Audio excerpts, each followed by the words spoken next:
Hello, I'm Bruce Whitfield, and welcome to A Seat at the Table, a 360-degree virtual reality experience which gets you to participate in the podcast like you never have before. We've got some of the brightest people in the country discussing some of the most topical and pressing business issues of the moment. So we've reserved for you a seat at the table.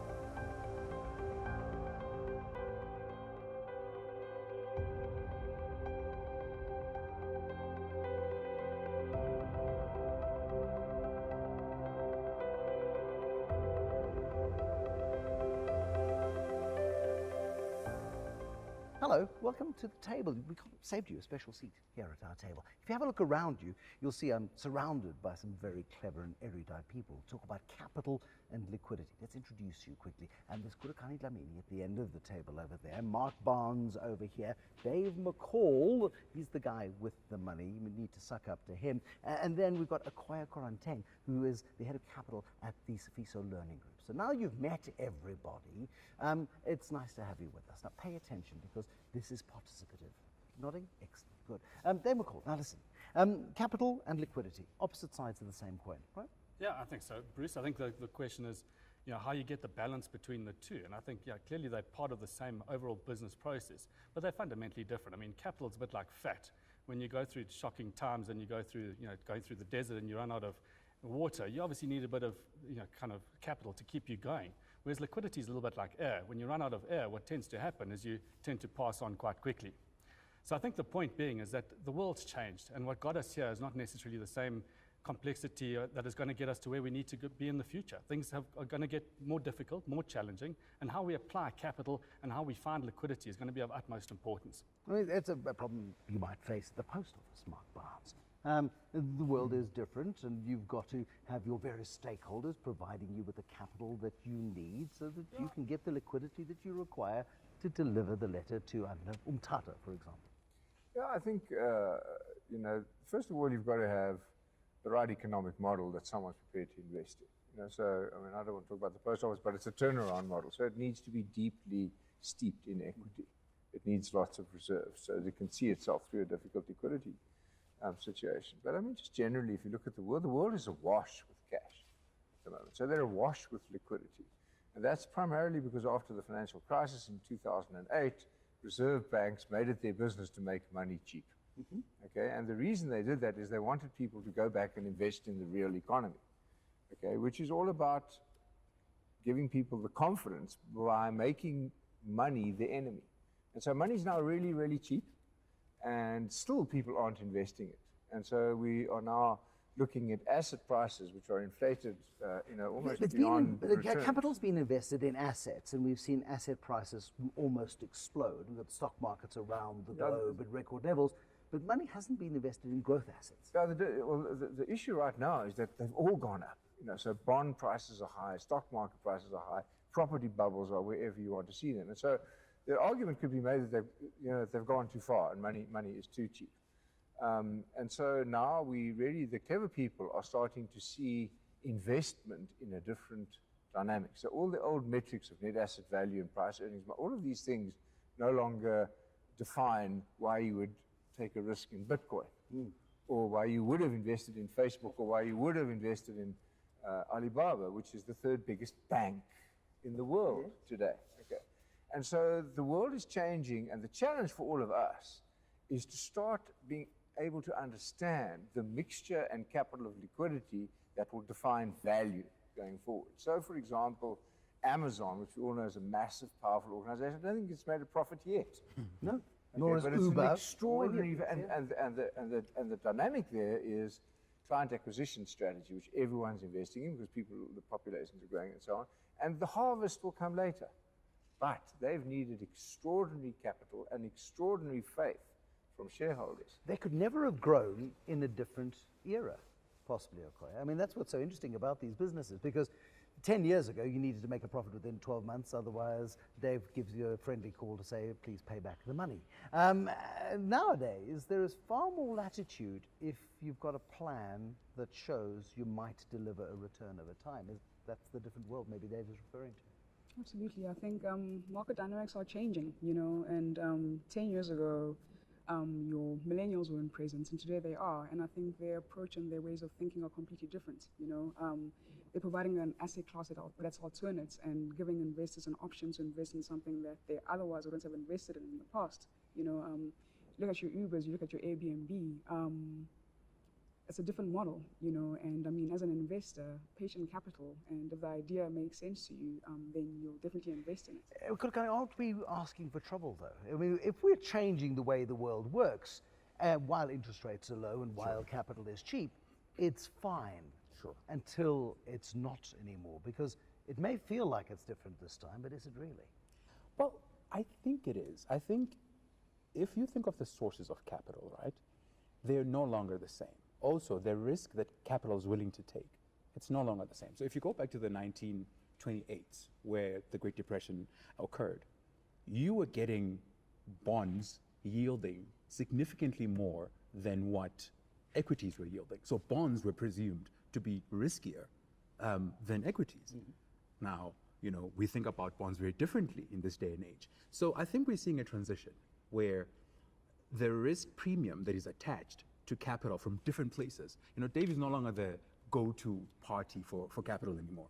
There's many other people who are willing to take, or for whom risk is represented very differently than what a normal banker typically would. And so they're willing to give capital. I think the point being is that he's picking a fight. Well, I think we must make a clear distinction between debt versus capital. And debt's obviously on the cost of borrowings. Sure. But actually capital, rather than looking at the source of the capital, is really the application of the capital.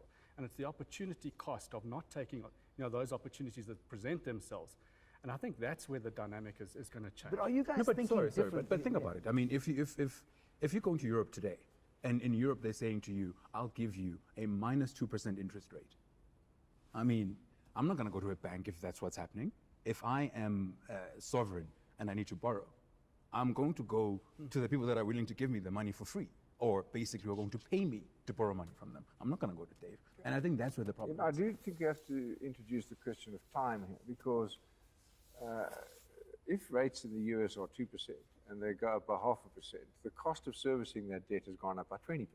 Okay, and so you have to see the folly in very low interest rates as well. And I think getting the mix right has got a lot to do with what you brought up at one point, the J curve, and at what stage of capital maturity are you, and how much risk can you tolerate, and how patient are your shareholders, and all of those things, because you can't eat share certificates. Okay, you have to have money to buy food. Okay, and so getting this balance between growth and investment, and because of all this cheap capital, it's gone the other way. So you've got corporations sitting with trillions of capital, even in this country. And the worst thing that they are doing, in my view, is buying back their own shares. It basically says to your shareholders, I've got nothing to do with your cash. I'm going to give it back to you. So what's the catalyst then for the future? Well, I think when we talk about risk-adjusted returns on capital in terms of the deployment of capital, I think that's where when you start talking about the art and the science of this thing. The math can add up to one thing, but it's really about, in a different environment, a different macro context, a changing global environment, and even in Africa and the like. I mean, we've got to look at things slightly differently. And I think those macro factors are very different to what they were 10 years ago.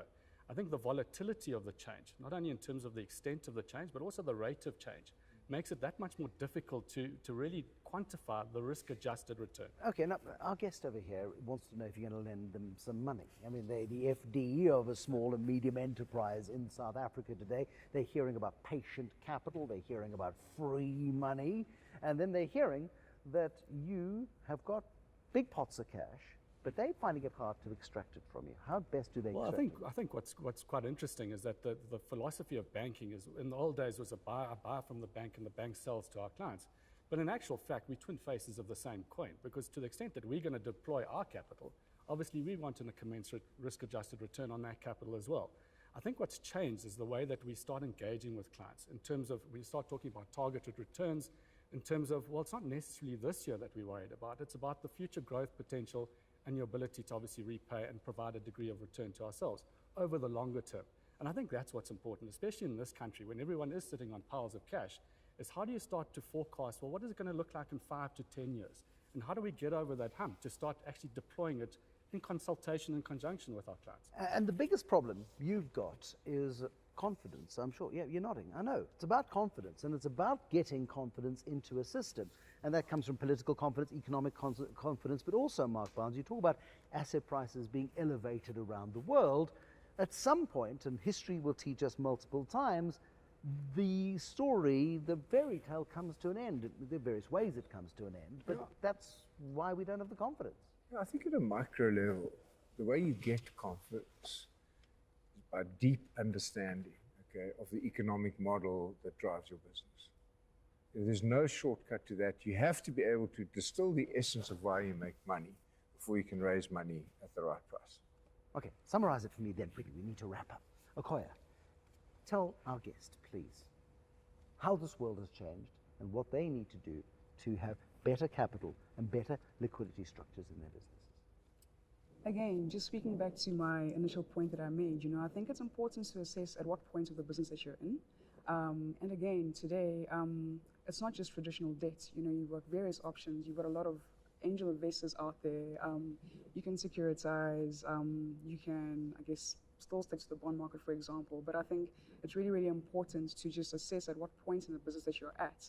And as was mentioned initially, just really focus on your capital requirements, number one, and obviously liquidity, because they are two sides of the same coin, essentially. Okay. Kulakani, take some risk, for goodness sake. We're not going to grow this economy. We're not going to get confidence into this economy unless you're prepared to take some risk. Absolutely. And I think banks actually need to change the way they assess risk. I think that still remains something that has not changed over 3-4 decades.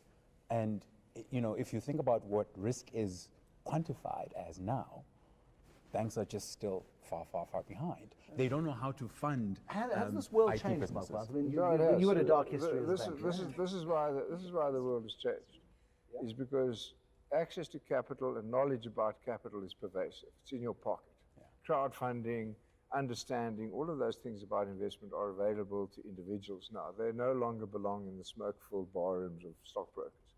Get to know the cost of capital and do some thinking yourself, and you'll get the money cheaper. Yeah, are you in the market? Are you competing there? Yeah, and I think, again, the point being is that these discussions need to take place. And I think, as I said before, I think the bank has got such a huge role to play in developing that confidence. And clearly we need to look at the way the world has changed.